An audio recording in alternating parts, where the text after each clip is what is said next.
Oh, I'm not worried about KSI. I don't. I have other goals. I want to become a world champion and knock out Nate Diaz on August 5th. Um, and KSI is not. He's in my plans. Like I would like to do it, but he's not really in my plans at the same time. It doesn't really matter to me. Just speaking on that, I suppose I wonder what's your plan for the weekend? Are you going to watch this Fournier fight? It seems like you've got a little bit of interest in it. When is it? This it's Saturday night, Saturday night. no, yeah. I mean, yeah. I'll probably be. or Saturday afternoon for you. Yeah, that's what I was saying. I might be 5 training, p.m. but I might be training, but they've done. I feel like haven't done like a good promotion. I didn't even realize it was this week. Well, you did a But great I don't little, know. a I little don't show know. with I Fournier, didn't you? yeah. But there hasn't been much buzz about it. Like I don't know. It, it, Isn't it, it? It's if it's their fight week, shouldn't there be like presses and pressers and stuff such going on? I don't know. we They're got off. some stuff coming up tomorrow, Thursday. I guess it'll ramp up over the next little while, but you've of course got a big press I conference. guess the thing is like KSI, like no one in the US cares about him. So like it doesn't draw a lot of attention here, like whenever he fights. I'm Where sure it's big in the UK though.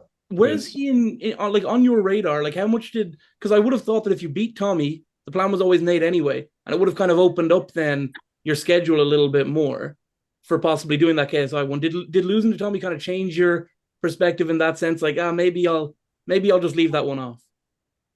What with KSI? Yeah, because you'll have the No, Tommy it's after this. more so like the games that they play. They're like not professional businessmen. They're running like their whole WWE Misfits thing, like fake tag team boxing. They're more interested in spectacles and bull than actually getting a fight done and doing proper business and knowing how to negotiate. I mean, this guy Mams Taylor is fucking wearing cowboy hats around, looking like a fucking idiot, thinking he's an influencer. All of a sudden, like he's not a proper businessman. So, um, that's really what it is. And like I said, I truly have bigger goals than fighting KSI. And I think Tommy was a bigger fight than KSI. I think Nate Diaz is a bigger fight than KSI. KSI's kind of lost steam. He's 30 years old. Like the gig is kind of up.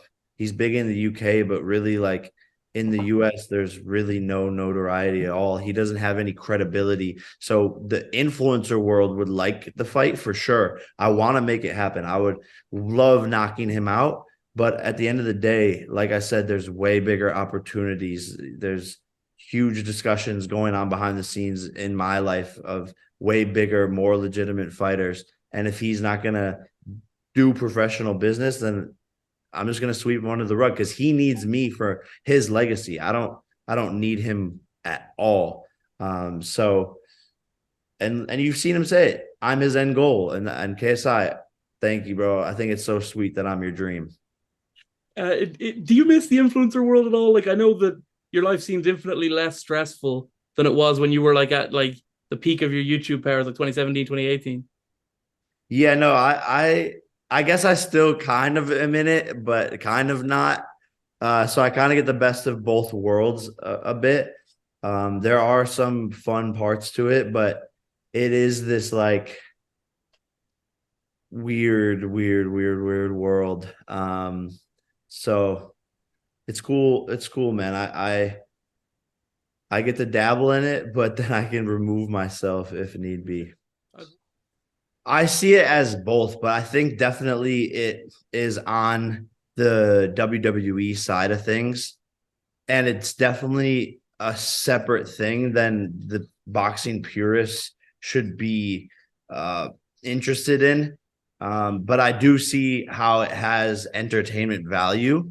The problem with it is that when they call it boxing and like influencer boxing, it's just this like more circus spectacle, which is like fine, but let's not ruin the sport of boxing because I think influencer boxing added fans to the sport and brought more respect, credibility when people were taking it very, very seriously and putting on really good fights.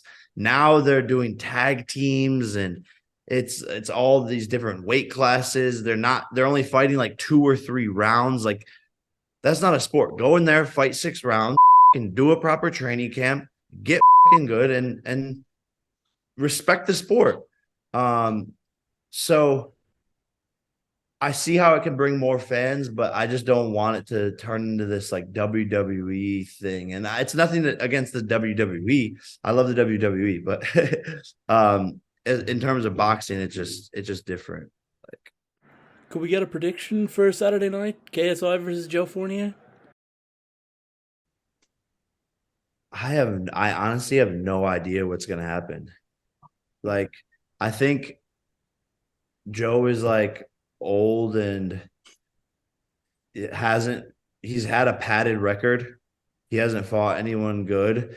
So yeah, he's 9-0, but we don't know how good he is. He's been inactive. Um, and KSI hasn't fought anyone good either. He's just fought influencers. And people say, "Oh, he fought your brother." Yeah, my brother wasn't good when they fought. So, um, he hasn't fought anyone good really. Like, we haven't seen him tested. So I really don't know what's going to happen. Thank you. Yeah, I just love this sport, and I'm surrounded by real fighters all the time. Most valuable prospects will be real, young, hungry boxers who have been fighting their whole entire life, and we want to give them a platform. Well, I want to find the next Muhammad Ali, the next Mike Tyson through most valuable prospects. I'm not trying to find the next fucking what are these like Salt Poppy and all this stuff. Like, it's cool, fun, but I'm trying to grow the next generation of talent and boxers and help women's boxing and sign world champions and get them the paydays that they deserve. This WWE Misfit is kind of a separate side thing that I don't care about.